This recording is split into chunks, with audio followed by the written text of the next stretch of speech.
And if you visit DBG, this is amazing. So we have been showing you the Chihuly stuff around the garden outside. They have this brand new indoor exhibit, and this place looks like some sort of magical, mythical palace. Look at this hand-blown glass, the amazing colors. We're going to show you a lot more of this coming up in a bit, and we're going to talk with one of the folks from the Chihuly team. So you're going to get to hear from the people who are behind all this. Chihuly is known for his glass sculptures, of course, but did you know he also does some paintings? It is that time of year again where you'll be finding stunning large-scale installations nestled in the desert, part of the Chihuly exhibit, Desert Botanical Garden, and today is the opening day. So Ian has your preview. It is just gorgeous over there, isn't it?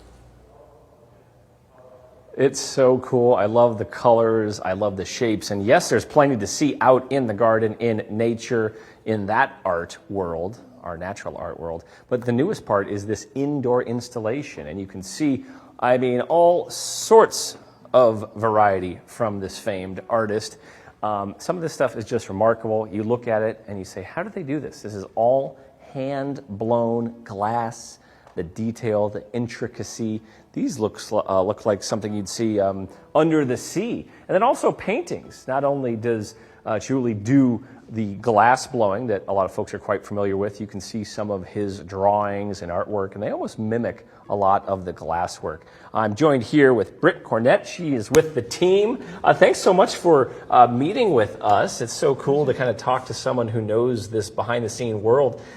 How long do some of these pieces take? They seem so delicate and intricate. How long does it take to do this? Great question, and you know, it varies greatly. And this is a perfect example of the kind of work that is a bit more time intensive in the hot shop, where it takes a large team of people to work with this molten glass that's quite heavy in the Rotolo series that we're seeing here. It's phenomenal. And we were wondering, how do you transport all of this? I mean, obviously very carefully. Yeah. Or when you're building these, when he's building these, do you break glass in the process?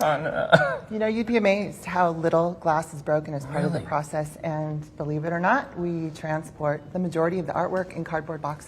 Really? Okay. Do you drive it, fly it? Drive it. Oh, okay, yeah, that's probably a good way to do it. I mean, look at this thing. For- Describe this magnificent piece that we're looking at right here in the indoor exhibit. Sure, this is gilded fiori. It is part of the Mille Fiori, which in Italian is 1,000 flowers. There's a lot of Italian influence in Dale's work, and that's from time spent in Venice. I see. Very influential on the development of his work. This is an example of something new that was created specifically for this exhibition and this wonderful gallery that the garden has built out for us. It's amazing. 8 years ago, he had an installation here, wildly popular. What's it like to come back and do it again? You know, it's great. It's the gardens have evolved along, you know, as well as Dale's work over the last 8 years, and the team here is really amazing.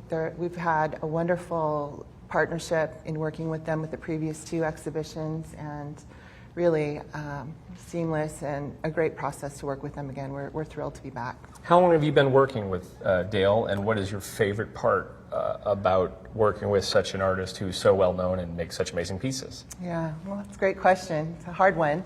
I've been with the studio 16 years. Wow, okay. And every day is different. Yeah. I manage the exhibitions, but they're all different. I get to meet a lot of really great people as I work with them to develop exhibitions, and I get to work for Dale Chihuly, who's an incredibly inspiring individual. Pretty cool thing to have on your LinkedIn, huh? Yeah, To have that. not too shabby. To have that at the top. Yeah. Well, thank you so much for your time. Pleasure. Amazing stuff indoors and outdoors this year. And at Taliesin West, they are doing it big this time around, and 8 years in the making. So you got to come down to the Botanical Garden. They're kicking things off today, and then of course Noche de Luminarias, that starts tomorrow evening. So tons to do here at the garden in the next starting tomorrow. You're walking very carefully inside, right, Ian? Because I don't want you to stumble accidentally. Would not Can you want to bump imagine? into one of those. Oh, let me tell you, I have been very careful around all of this glass. You know, some folks have relaxed the social distancing. They told me, no, Schwartz, pretend it's March 2020 and you stay far away from all of these pieces because we don't want you breaking anything. That is for sure. All right, Ian, thank you.